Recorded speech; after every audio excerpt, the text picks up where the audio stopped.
Bueno, estamos con nuestro invitado de hoy, con Fernando el Pato Galmarini. Gracias por haber venido, ¿eh? Al contrario.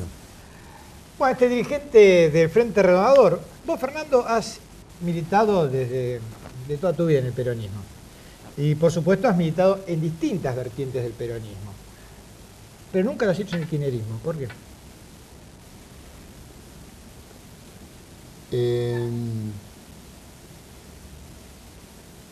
Porque al primer kirchnerista importante que yo conocí fue a Cristina Fernández. Fui diputado nacional con ella mucho antes de que la actual presidenta de la Nación lo fuera. En la década del 90. Década de, claro, hasta el 2001. Y en realidad no pensé, primero, no pensé que el kirchnerismo, que todavía no era nada, o era muy poco, que era una provincia muy alejada, muy chica, que conocíamos algunos pormenores de cómo se manejaba esa provincia, no pensábamos ninguno que pudieran acceder al gobierno de la nación. Pero sobre todo a mí me costaba mucho pensar que quien iba a ser, o quien pudiera ser la primera dama, pudiera ser votada o elegida, no solamente por el pueblo argentino, que tiene todo el derecho a hacerlo, sino fundamentalmente por el peronismo. Yo quiero comenzar diciendo, para acortar distancias y después conversar con ustedes, que yo creo que Cristina Fernández de Kirchner no ha sido peronista, no es peronista y no va a ser peronista. Y esto no es malo ni bueno, porque hay muchos hombres y mujeres en la Argentina que no tienen por qué ser peronistas. Hay muchos que uno en el peronismo puede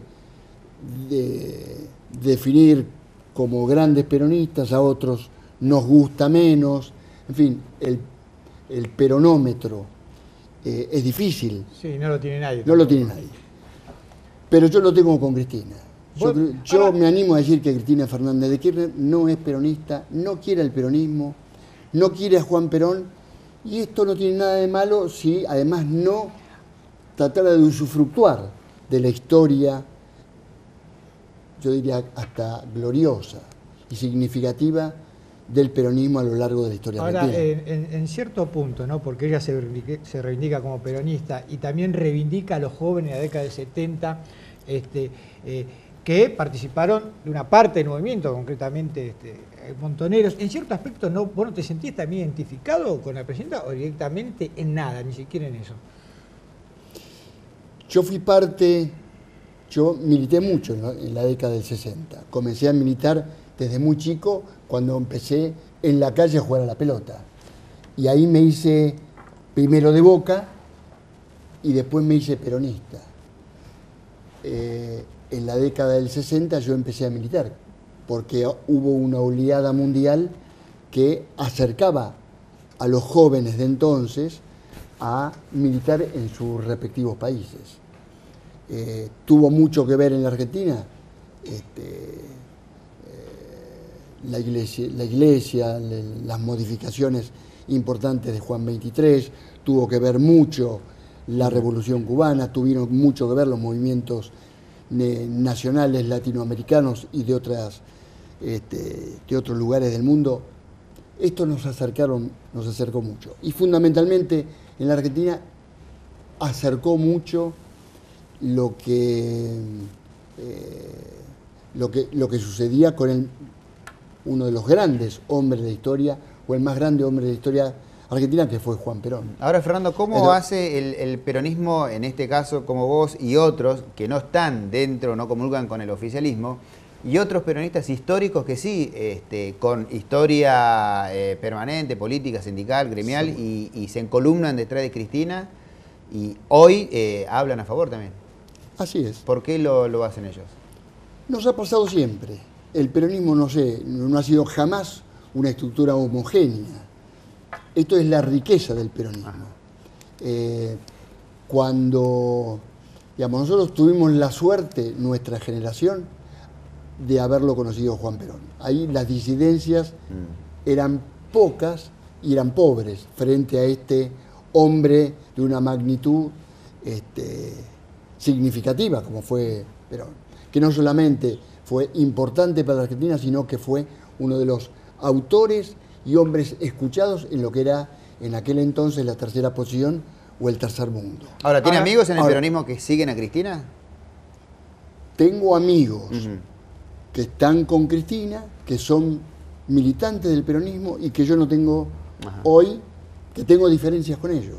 Ahora, pero también las tuve cuando yo estuve con Eduardo Duhalde, cuando yo fui parte del gabinete de Carlos Menem, en fin. No, lo veo, lo analizo porque no critica directamente, porque algunos ya sostienen que están por el tema de caja. Yo no tengo ninguna duda, ninguna duda. Está bien. Yo fui parte de los jóvenes del 60 que no le podíamos preguntar a Juan Perón cómo hacíamos para traerlo. Entonces militábamos como podíamos. Fui parte, y esto en realidad lo he dicho hace muy poco, me animé a decirlo, porque creo que hoy esto hay que también blanquearlo y plantearlo. Yo fui parte de las organizaciones armadas, cuando me pareció, o cuando nos pareció, siendo todavía muy jóvenes, que esto también beneficiaba el retorno de Perón. Yo fui parte fundante de una organización que fue muy chica, que fue los Descamisados, que después se fusionaron nos fusionamos con los Montoneros. Pero también dejé de ser esto cuando estas organizaciones armadas se opusieron o peleaban la conducción del Perón. Le discutían a Perón la conducción. Ahora, Fernando, vos sos un dirigente del Frente Renovador, ¿no? Cuya figura visible y la cabeza de eso es Sergio Massa. ¿Sergio Massa qué es? ¿Es el kirchnerismo? ¿Es el antikirchnerismo? ¿Es el postkirchnerismo? ¿Cómo crees que la gente ve a Sergio Massa? Yo creo que más que, digamos, después lo voy a contestar, contesto lo de Sergio Massa. Yo creo que ha llegado a la política nacional y al peronismo especialmente una nueva generación. Así como yo fui parte, uno más, de una generación que el general Perón llamó hace 40 o más años y que nos decía que nosotros nos teníamos que hacer cargo de la Argentina, y nos llamó Juventud Maravillosa. Yo creo que ha llegado una nueva etapa en la vida del peronismo y que ha llegado además en compañía de nuevos dirigentes políticos. Está llena hoy la Argentina. Fundamentalmente lo que más conozco yo, que es la provincia de Buenos Aires, de hombres y mujeres de 30, 35, 40 años que hoy ya son intendentes municipales, que son diputados nacionales, que son diputados provinciales, que son concejales, que militan en el peronismo. Y esto es una riqueza sin par que tiene el peronismo. Dentro de todo esto, y esto no es solamente en la provincia de Buenos Aires, hoy tenemos nosotros gobernadores muy jóvenes, y esto tiene una riqueza. El peronismo está por cumplir 67 años de historia, y las generaciones se siguen sucediendo, con lo cual esto no ha sido ni un partido ni un movimiento que de casualidad surgió. Esto tiene mucho que ver con la cultura nacional, tiene mucho que ver, yo diría que el peronismo es casi un fenómeno cuasi religioso. ¿Y aquí no le ves un poco un punto a favor también del gobierno en esto de que más allá de los jóvenes, más allá del pensamiento incluso de jóvenes que puede estar a favor o en contra del gobierno, pero la inserción de los jóvenes en la política, como no se dio, por ejemplo, en la década del 90, como sí se dio al principio de la década del 80 y fue todo el radicalismo, volvió después en la década del 2000. Pero esto me lo contestás a la vuelta. Nos vamos a un corte y al regreso continuamos con Fernando Galmarini y con más cuestiones y contrapuntos.